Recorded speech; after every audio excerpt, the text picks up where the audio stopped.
Ave. I am Vesta, keeper of the fire. 3 segments, 1 story. Let us begin. In the Book of New History, for the first decade of November, the year 2778 from the founding of Rome, these events were inscribed. Spain, Galicia, Cervo, November 5th. In the coastal town of Cervo, on the slopes of Rio Covo, a forest hillside caught fire during the night.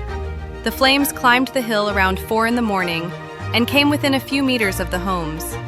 Wind threw sparks toward the residential streets. 40 people were evacuated, and the roads leading to the upper quarters were closed. Fire crews worked along the trails and slopes, holding the fire back from the houses. By sunrise, the front was contained, and black bands lay across the hills, the trace of a night fire on the edge of the town.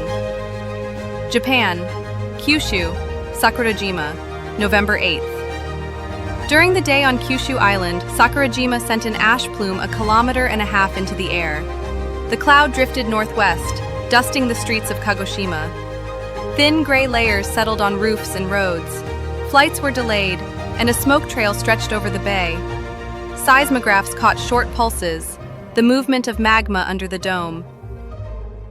The volcano reminded the land of itself suddenly, as fire beneath the earth always does. South Korea, Gyeonggi-do, Pocheon, November 4th to 5th. Late in the evening, in an industrial district of Pocheon, a textile complex caught fire. By the time the first crews arrived, the buildings were already burning through. At 23:53, the first response level was declared. By 1 in the morning, the second. 105 firefighters and 53 units of equipment arrived from several nearby cities. The fire spread to adjoining structures, and through the night crews held the perimeter, keeping the flames from entering the forest belt. By morning, the complex was destroyed, but the spread had been stopped. This is how the major events of the first decade of November appeared. But the fire is already writing new lines. Ephesus, the year 356 before the new era. On the edge of the city stood the Temple of Artemis, 127 marble columns, a cedar roof, gilded beams. In Ephesus, Artemis was honored as the goddess of night, hunting, and fertility. The temple was built on low, damp ground.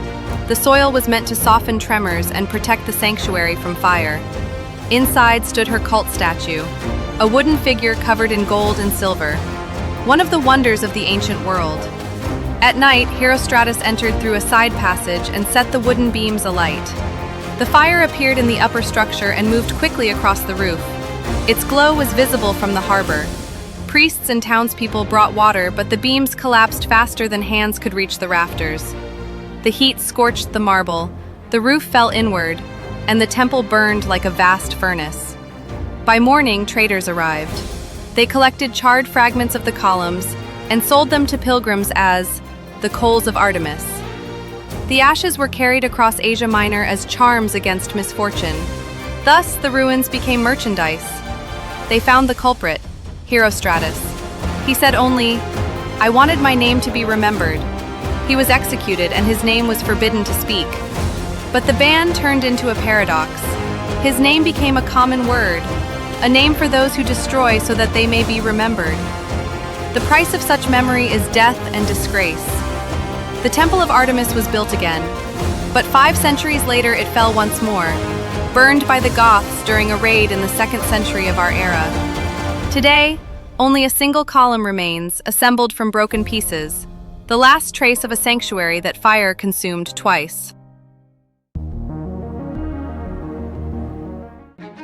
Once, fire rose inside the roof beams, and people noticed it only when the wood was already burning.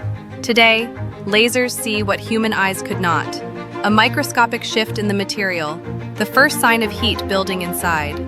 By this faint signal, a person can spot the danger before a flame appears. Thermal cameras register heat long before fire, sometimes 20 or 30 minutes before the wood begins to burn. In the fire testing labs of NIST in the United States, and at the Fraunhofer centers in Germany, cedar and oak beams are put under heat. Sensors react when the wood loses 1 or 2% of its moisture, a change invisible from the outside, but already the start of internal heating. In the United Kingdom, at the BRE Fire Safety Complex, protective roof elements are tested. Under heat, they change shape and send a signal to the safety system. The first prototypes withstand open flame longer than the cedar of old. And now I see how architects search for new ways to protect stone and wood from heat.